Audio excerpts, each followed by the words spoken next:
제가 빚이 한 10억에서 15억 정도 쌓였을 때 아 이거 인생 끝난 것 같다 이런 생각이 들어서 모든 걸 다 포기하고 대전으로 내려가야겠다. 그러면 지금 한 달에 얼마를 벌고 계신 거예요? 순이익으로는 한 5천에서 한 1억 정도를 벌고 있는 것 같습니다. 5천에서 1억이 매출이 아니라 순이익이라고요? 네, 매출액은 5, 60억 정도 나오는데 그거에 비해서 좀 작을 수 있겠지만 아무튼 그 정도 벌고 있습니다. 어렸을 때 공부 잘하셨던 거예요? 아니요, 저 공부는 못했고 열심히는 했는데 잘하진 않는, 저 지방대 나왔거든요. 네. 지방대 뭐 그나마 뭐 좋은 중앙국립대 이런 데 나온 거예요? 아니요, 그냥 진짜 집 옆에 있는 지방대학교, 국립대는 아니고 지방사립대 나왔어요. 네. 그 집이 혹시 잘 사셨던 거 아니에요? 잘 살진 않았고 저희 어머니는 마트에서 이제 계산하시는 마트 계산원이시고 아버지는 이제 택배기사로 일을 하시면서 뭐 못 산 건 아닌데 그렇게 남들처럼 뭐 금수저다 이런 건 절대 아니고. 그러면 이제 지방대 나와가지고 공부도 그렇게 잘 못했지만 네. 그럼에도 불구하고 빵원에서 시작해가지고 한 달에 이제 5천만 원에서 1억 정도 벌고 있는 네네. 그게 가능한 거예요? 전 충분히 가능하다고 생각을 했고, 왜냐면 제가 일단 하고 있으니까, 그리고 주변에도 그런 것들을 많이 전파를 하려고 하다 보니까 충분히 가능하다는 이야기를 좀 드리고 싶습니다. 그러면 오늘 그 살아오셨던 얘기들이랑 그런 부분들을 허심탄회하게 다 얘기해 주실 거예요? 네, 다 모든 것들 다 공개하고 가도록 하겠습니다. 그러면 이제 대학교 4학년 때 군대 갔다 왔었어요? 아니요, 그때는 안 갔었어요. 그러면 이제 돈도 없고 딱히 뭐 이제 군대도 안 갔다 와가지고 뭔가 애매한 그 시기에 뭔가를 우리가 돈 벌려고 하면 뭔가를 해야 되잖아요.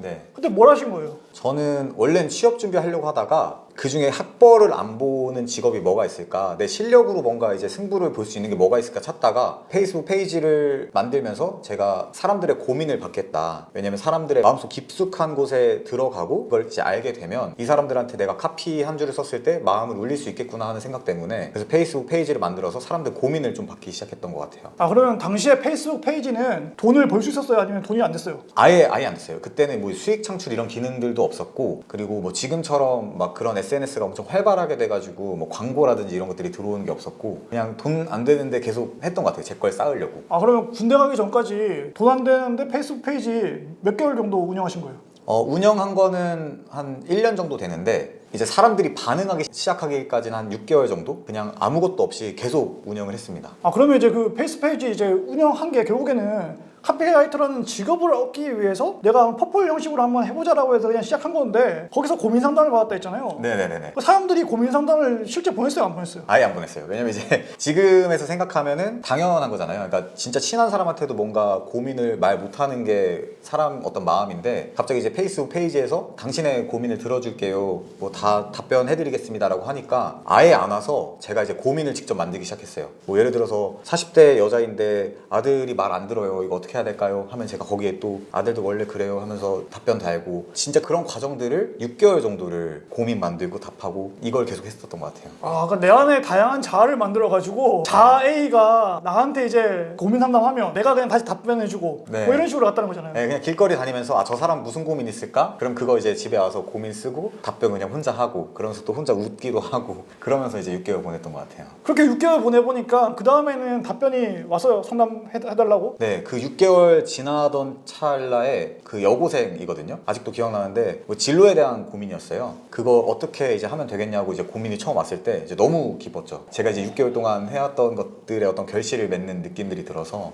6개월 하니까 딱 처음 고민 받기 시작하고 그 뒤로는 이제 계속 고민들이 왔어요. 그러면 페이스북 페이지가 그렇게 6개월 운영하고 나서 고민들 오기 시작하면서 페이스북 페이지 팔로우는 좀 늘었어요, 안 늘었어요? 점차적으로 늘었어요. 그 6개월째 됐던 때도 한 7, 8천 정도였거든요. 근데 이제 사람들이 제가 만든 고민에만 반응하고 있지 고민을 안 보냈었거든요. 근데 6개월 때부터는 이제 고민이 진짜 오기 시작했고 점점 팔로워도 그러면서 좀 많아져서 나중에 좀 최종적으로는 한 7, 8만 정도까지는 모았었던 것 같습니다. 근데 페이스북 페이지 그렇게 모아봤자 사실상 돈은 계속 빵원이었던 거잖아요. 그러면 이거를 어떻게 그러면 내가 조금 더 이제 생산적으로 바꿀까라고 생각했을 때 그 다음 스텝이 어떤 걸로 하셨어요? 제가 이제 카피라이터가 되기 위해서 좀 한 문장에 힘을 주는 연습들을 굉장히 많이 했었는데, 제가 아무래도 답변을 좀 진정성 있게 하다 보니까 그 중에서 사람들이 그 한 문장을 위로받았다 해가지고 그걸 모았어요. 모아서 이거 위로가 되는 글귀다라고 이제 모음집들이 있더라고요. 그러면서 이거 책으로 써도 되겠는데 내 이야기들 내 글을 책으로 만들어도 되겠다 하면서 그러면서 좀 다음 스탯들을 넓혀 나가게 됐었던 것 같습니다. 그 페이스북 페이지에 모아놨던 그 글들을 책으로 이제 한번 해보자 해가지고 뭐 그냥 출판사에서 연락 왔어요? 뭐 어떻게 된 거예요? 책 내고 싶어서 제가 먼저 출판사에 연락을 했었어요. 그 당시 한 70군데 출판사에 제가 이제 출간 기획서도 그렇고 뭐 이제 출판사마다 색깔이 다르잖아요. 어디는 뭐 A라는 색깔, B라는 색깔 있으면 그거 다 맞춰서 원고도 이제 바꾸면서 투고를 했거든요. 원고를 이제 보냈는데 다 거절을 당하는 거예요. 그래서 이거 안 되겠다. 어떻게 할까? 이 방법들을 좀 찾다 보니까 그 당시 이제 크라우드 펀딩이라는 게 있더라고요. 그래서 크라우드 펀딩을 해서 내가 이 제작비가 있으니까 이걸로 다른 출판사에 뭐 얘기를 하든 아니면 내가 그냥 책을 뭐 독립으로 내든 크라우드 펀딩이라는 제도를 활용해서 책을 이제 내게 됩니다. 그러니까 군대 갔다 오기 전에 네. 그냥 대학생이다 보니까 돈은 없으니까 내 돈으로 낼 수는 없는데 크라우드 펀딩을 통해서 인터넷에서 많은 사람들한테 조금 몇만 원씩이라도 후원 받아가지고 내면 할 수 있겠다. 네. 그때 크라우드 펀딩 사이트가 어떤 데였어요? 텀블벅이라는 사이트였고 지금도 이제 크라우드 펀딩으로 좀 유명한 사이트인데 텀블벅을 이용했어요. 그럼 그걸 통해 가지고 그 얼마를 모았어요? 500만 원이 필요했고 그 당시 한 2,000부 정도를 뽑았어야 되거든요. 그래서 그 비용이 거의 한 500이랑 얼추 맞았던 기타 비용들도 있을 수 있는데 그런 건 이제 제가 다 공부하면서 좀 커버를 했고 그래서 500 정도가 필요했던 상황이었어요. 그러면 그렇게 크라우드 펀딩 받아가지고 낸 책은 잘 됐어요, 안 됐어요? 잘 됐어요. 그거는 이제 운도 좀 따라줬던 게 있는데 책이 나오고 흐름에 좀 잘 맞았어요. 그 당시 트렌드에. 그래서 그 책이 한 3만 부 정도? 제 거 책 처음이. 그래서 그 정도 나가줘서 첫 책 치고는 많이 잘 됐던. 근데 그 군대 안 갔다 왔으니까 이제 군대 갔었겠네요, 그다음. 네, 그리고 이제 군대를 갔죠. 첫 책 내고 3월 1일에 나왔는데 제가 3월 2일에 군대를 갔어요.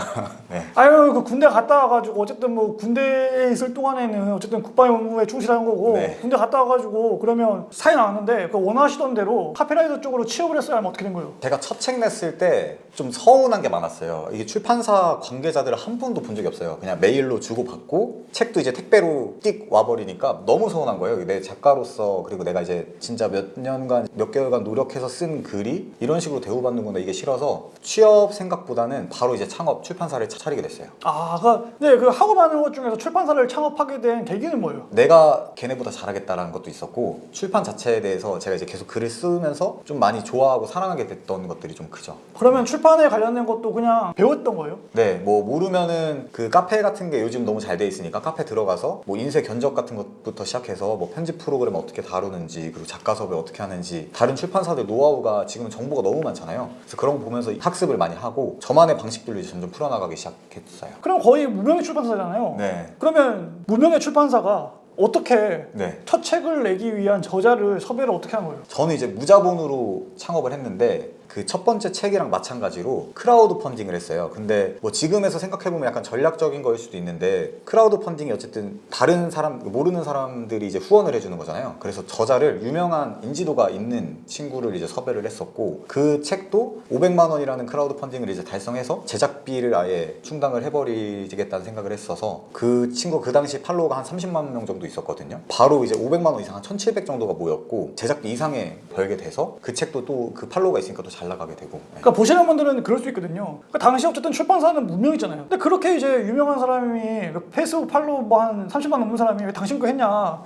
했을 때 어떻게 섭외한 거예요? 일단 제가 SNS에 이제 글을 쓰기 시작했잖아요. 저는 그게 이제 명함이라고 보거든요. 그 명함이 이미 존재한 상태에서 좀 진정성 있는 이야기들을 많이 했던 것 같아요. 섭외할 때. 그러니까 보통 저도 이제 섭외나 제안 메일들 이제 많이 오면은 복사 붙여넣기 많이 하잖아요. 뭐 저도 이제 출판사 투고 할 때 한 70군데 보낼 때 복붙해서 보낼 수 있는데 간절함들이 있으니까 이 사람 아니면 안 되겠다는 마음들을 좀 많이 담았고 내가 앞으로 어떻게 해주겠다라는 그런 대안들도 좀 명확하게 좀 적어놨거든요. 그거랑 더불어서 나도 글을 쓰고 있는 사람이라는 게 제 SNS에 이게 다 보였던 거죠. 뭐 예를 들어 마치 뭐 여자친구랑 놀러 가고 아니면 막 제 셀카 찍고 이런 것들이 올라와 있는 상태에서 저랑 책 내려고 하면은 사실 거절당했을 것 같고 그런 것들이 좀 쌓여있다 보니까 얘기를 했을 때 흔쾌히 응해주는 부분들도 있었던. 그러니까 그 페이스북 페이지에 있던 내용들을 책으로 내는 과정에서 네. 그 출판사에서 굉장히 이제 서운하게 이제 대해줬는데 그런 부분들에 대한 불만들을 나는 개선하겠다라는 식으로 최대한 이제 진정성 있게 간절하게 이제 좀 메일로 이제 컨택하니까 네. 그분 입장에서도 한번 만나보자 얘기가 온 거고. 맞아요. 그래서 만났는데 어느 정도 얘기 잘 통해가지고 내게 됐다. 네, 맞아요. 어떻게 보면 크라우드 펀딩은 그분 섭외가 이루어지니까 그분 팔로워들의 힘으로 네. 좀 수월하게 간 거네요. 네, 수월하게. 근데 그 메일 보낼 때 거의 제가 책 한 권 쓰겠다는 마음으로 메일을 보냈어요. 그러다 보니까 그 마음들이 좀 잘 통했던 것 같고, 그 뒤에도 저자 섭외를 하잖아요. 네. 전 거의 비슷하게 했어요. 내가 이렇게 해주겠다. 그러니까 아무것도 없는 출판사인데 사람들이 뭘 믿고 내냐는 그런 질문을 많이 했을 때, 전 결국 그 사람의 어떤 마음들이 통한다고 생각하거든요. 내가 어떤 것들을 해줄 수 있는지. 그래서 그걸 다 보여주는 게 좋겠다. 그러니까 내가 없는 것까지 끌어와서 하라는 말이 아니라 어디까지 해줄 수 있는지. 그리고 전 개인적으로 사기꾼이랑 사업가가 한 끗 차이라고 생각을 해요. 사기꾼은 그냥 없는 걸 계속 없게 만드는 거고, 사업가는 없는 걸 말하고 이제 실행해서 보여주는 사람이라고 생각해서 그런 부분들을 계속 좀 보여주면 되지 않을까, 이런 생각들을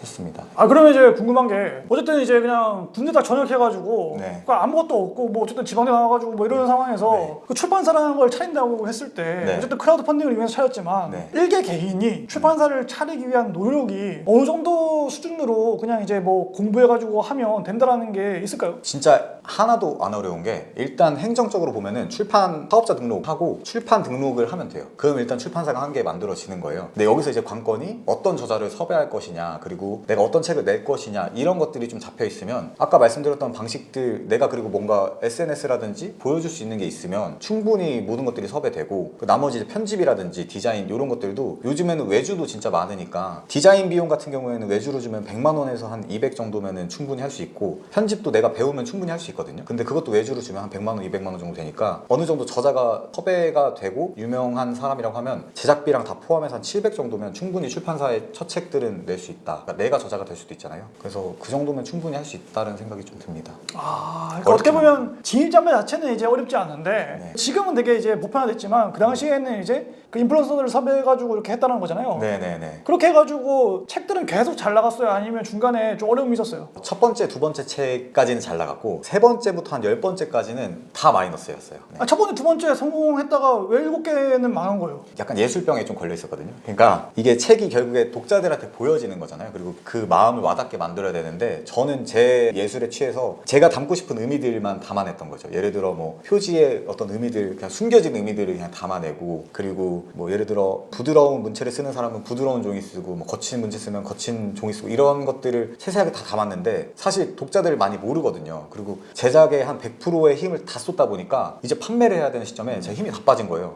그러니까 아 됐다, 그냥 내고 끝내는 상황들이 세 번째부터 10번째까지 있다 보니까 사실 망할 수밖에 없는 그런 구조였던 것 같아요. 근데 아까 전에 그 빚을 10억 이상 졌다고 했는데 네. 출판사 그 뭐 7개 정도 책이 망했다고 해가지고 아까 제작비 자체가 얼마 안 들었잖아요. 네. 빚 10억까지는 안 들었을 것 같은데 벌린 거예요, 또 문어발식으로? 네, 직원들이 점점 필요해지니까 직원들을 채용하게 되고, 그리고 제가 카페를 또 하고 있어요, 연남동에서. 그래서 그 카페 이제 같이 하다 보니까 이게 어떤, 그러니까 사업도 레버리지를 해서 좀 어떤 리스크들이 있으면은 이게 잘 되면 이게 안 됐을 때 해지를 할 수 있잖아요. 근데 그게 두 개 다 힘들어지면 빚이 쭉쭉쭉 쌓이더라고요. 그러면서 이제 빚이 한 10억, 15억 이렇게 갔던. 네.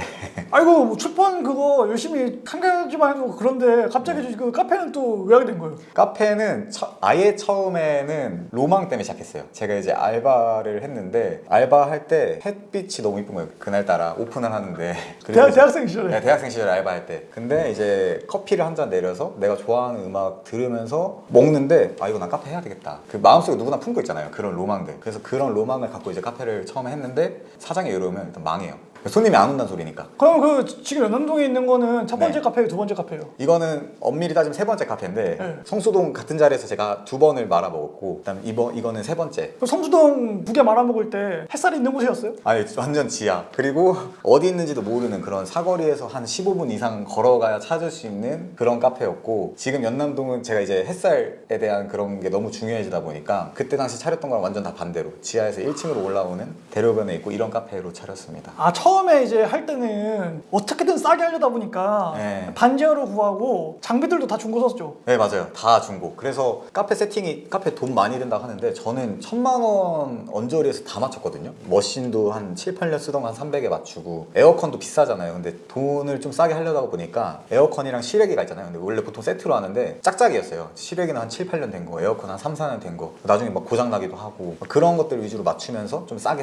인테리어도 그냥 셀프로 몸으로 다 때우고. 다 떼었어요. 그 전기공사 직접 하면서 막 스파크 뛰는 것도 보고 아예 페인트 칠까지 하면서 저희가 이제 직접 셀프로 다 했어요. 그럼 그 첫 번째 카페 망할 때 그 망한 이유는 뭔 거 같아요? 일단 목이 좋지 않았다. 그리고 특징이 없었다. 이게 거의 맹점이었던 것 같은데 그냥 올만한 이유가 없었어요. 그 카페에. 그러니까 뭔가 디저트가 진짜 맛있든가 아니면 공간이 진짜 이쁘든가 아니면 커피가 맛있든가 해야지 오는 건데 일단 어디 있는지도 모르는 카페고 왔는데 뭐 그렇게 일단 인테리어가 저희가 하다 보니까 약간 B급 좀 마감 잘 안 돼 있고 그리고 지하니까 그 특유의 그 습한 그 냄새가 있어요. 근데 카페를 습한 냄새 맡으러 오는 거 아니잖아요. 쾌적하고 또 좀 공간 즐기러 오는 건데 그런 것들이 아예 존재하지 않았던 곳이었죠. 그러니까 어떻게 보면 마이너한 네. 주인장의 아지트를 만든 거네. 맞아요. 그러니까 이것도 그 책 망한 거랑 똑같은 게 내가 좋아하는 것만 갖다 때려 박으니까 사람들은 좋아할 수 있는 사람들은 좋아하는데 더 퍼지진 않는. 그러니까 마케팅을 해도 마케팅 할 때만 왔다가 이제 그냥 바로 가버리죠. 재무적으로는 그러면 그 첫 번째 망했던 카페는 보증금이랑 월세 얼마였어요? 보증금 500에 월세 60이었어. 엄청 쌌어요. 성수동 지금은 엄청 핫한데 그 당시에는 이제 살짝 뛸 때라서 완전 싸게 들어갔었죠. 그러니까 그 자리에서만 그러면 내리 두 번 망하고 나서 네. 이제 어쨌든 이제 계속 이제 마이너스로 적자는 계속 쌓여가는 거고 그러면 이제 이때쯤이면 카페 그냥 접어버리고 그냥 안 해도 되는데